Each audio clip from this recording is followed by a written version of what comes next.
Hey everyone, it's James of geometriccharts.com. About 5:30 p.m. Eastern Standard Time, December 17th.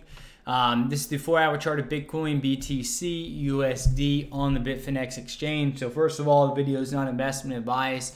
Second of all, I was looking for a little more downside than what we currently had. So this move definitely caught me by surprise.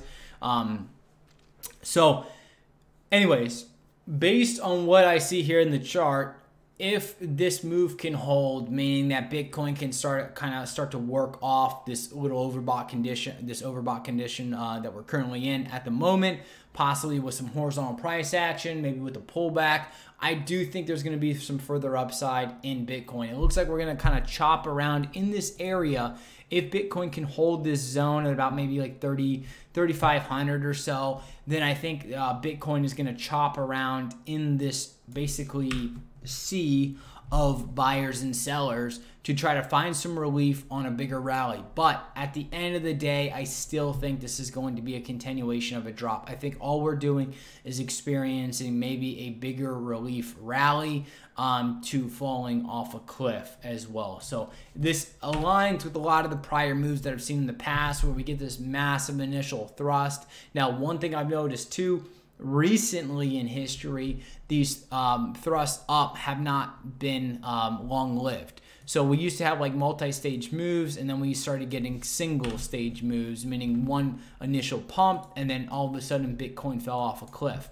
But if Bitcoin can hold this area where it's currently trading at, maybe a couple 100 points lower, then I do think we could possibly find another base to pump back up and then start to relieve a lot of this selling pressure, knocking shorts off as well, possibly getting traders bullish and then leading those traders to the slaughter like Bitcoin conveniently has in the past time and time again. So while today is a pretty decent sized rally, like 8.5%, or I'm sorry, 9.5% to about 9%, depending on what exchange you're on, then, you know, it's a decent rally, but it's yet to be seen if it's going to hold up and provide a platform for a bigger relief rally. And in the end of the day, I highly doubt we are at the bottom in this market, and I do think that this is just going to be more of a B pivot move to an ABC wave formation. Obviously, we have, you know, much more than just an ABC formation on this chart, but just in the bigger picture, it looks like it's just going to be A, B, and C down, possibly finding a bottom from there and then continuing up. So if we start to base up and go more horizontal, that would change my analysis on the longer term, but I don't see that happening. The one thing Bitcoin has been notorious for is big pumps to the upside and bigger pumps to the downside. So I could say that I am short-term bullish if things start to align, meaning we can start to base out and hold around the zone we're currently trading at.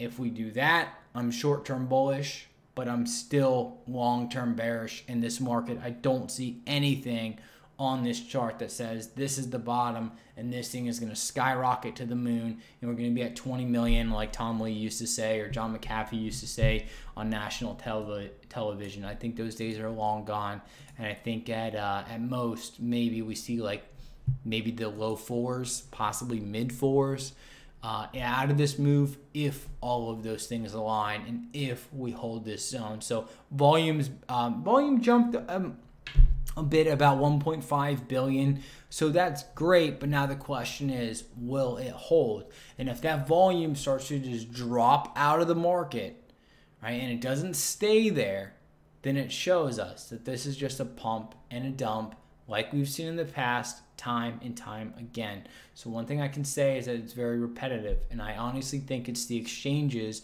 trying to keep their business model alive, and why would they not? You know, I mean, this is how they make their money. They have to entice traders to come back in this market, and what better way to lure people in with these crazy pumps and then suck them right out with the crazy dumps and basically steal their money, take their exchanges, you know, I mean, take their fees and so forth and run away and laugh. I mean, that's essentially what I think is happening, like a bunch of rats just luring people into a giant trap time and time again, using the same tactics over and over and over again, and they keep coming back like hamsters in a wheel, unfortunately. So hopefully all that makes sense. Again, short-term bullish if we can hold this area. If we start dive bombing out, forget the analysis and start looking lower.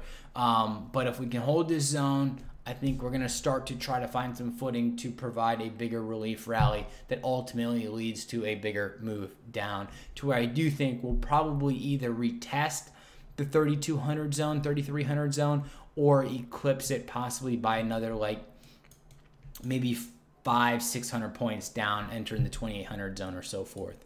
So anyways, that's it for tonight. If you like the analysis and so forth, please like, comment, subscribe, follow. I thank everybody for their time. I thank everybody for their support. If you want charts that are more in-depth, or I talk about price figures, stops, profit targets, etc., I do that for Bitcoin, Litecoin, Ethereum, XLM, ADA, Ripple, NEO, IOTA, as well as the stock market, some commodities, and some Forex as well too. And that's over at geometriccharts.com for $25 a month. There's no contracts or anything like that. It's just a reoccurring subscription. You can cancel anytime. And I've been very blessed with the people who have subscribed, and they've been there for a very long time since I've started. Some people trail off, so I don't want to seem like everyone stays, but a very, very large majority has stayed, and it's just a very good community of people that just goes well beyond my own analysis. And the same thing with like the YouTube and the comments and the free Slack channel as well too that I have. The Geometric Bull Slack channel. Everyone's just been extremely helpful across the board. You get the crazy spam comments in the YouTube section, but YouTube actually, they sent me a notice that they were actually cleaning up a lot of that spam. So maybe they heard my cries, or maybe they just heard the cries of everyone across the board in the cryptocurrency markets, where you get these crazy people talking about emailing them or Skyping them or calling them, or whatever the heck it is. Like, those people are scam artists. No one is going to waste their time that's a reputable business going on YouTube spamming the comment section, right? So please don't fall prey to that crap. But anyways, that's it. I'll talk to everybody on Wednesday. Have a great day or great night.